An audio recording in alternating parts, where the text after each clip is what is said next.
Have you ever been bored and all of a sudden a brilliant idea hits you?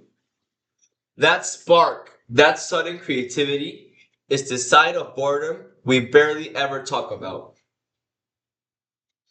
We live in a time where technology makes our lives easier than ever. But at the same time, we are constantly exposed to stimulation.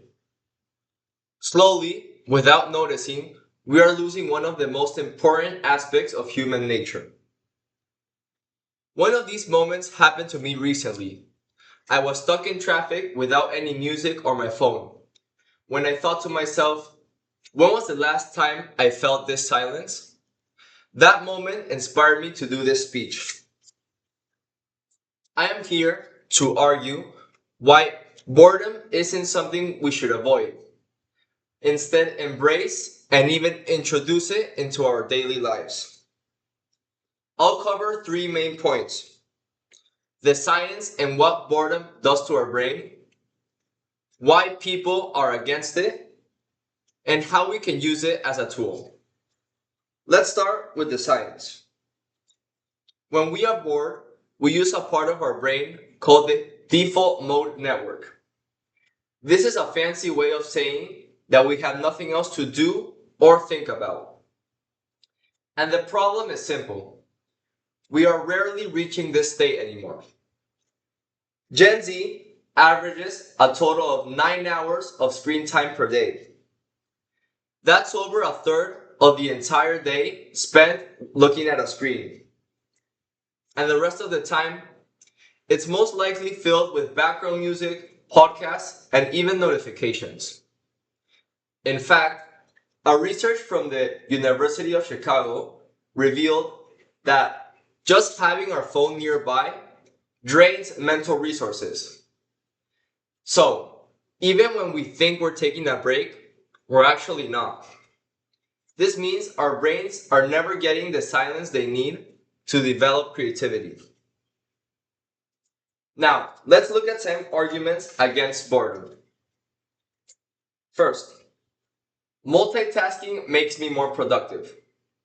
Many people think that by multitasking they can avoid boredom. And this is true to some extent. When we're multitasking, our brain releases small hits of dopamine that incentivize us to keep working or switching between tasks.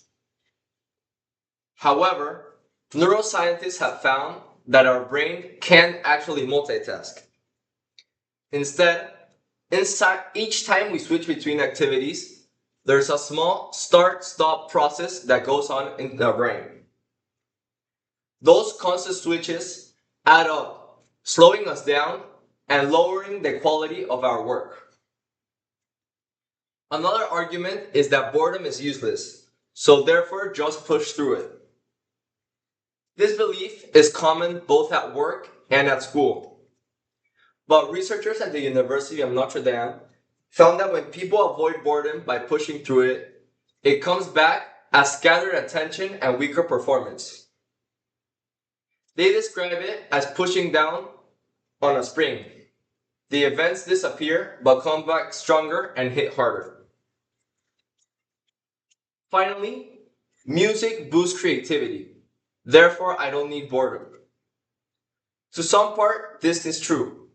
According to the University of Berkeley, upbeat music can boost divergent thinking. However, this is only surface level creativity. The type of creativity that is connected to insights and original ideas comes from the complete opposite: silence. According to Time magazine, background music can actually interfere with focused problem solving, depending on the task. So, to wrap up, how do we introduce boredom in a healthy way? Remember the moment I shared at the beginning? Now imagine introducing one or two of these into your day. Those spaces could spark ideas, help you study better, or even help you solve a major problem in your life. Here are some examples. walk to class without headphones, eat one meal without YouTube or scrolling, or even spend 5 minutes a day meditating. Slowly, these spaces will become more common and enjoyable. These small habits, like these, can finally make our brain breathe again. Overall, boredom sparks creativity, and constant stimulation shuts it down. Every time we fill silence with noise, we are blocking ideas our brain is trying to give us. So the next time you feel bored, don't avoid it, but use it.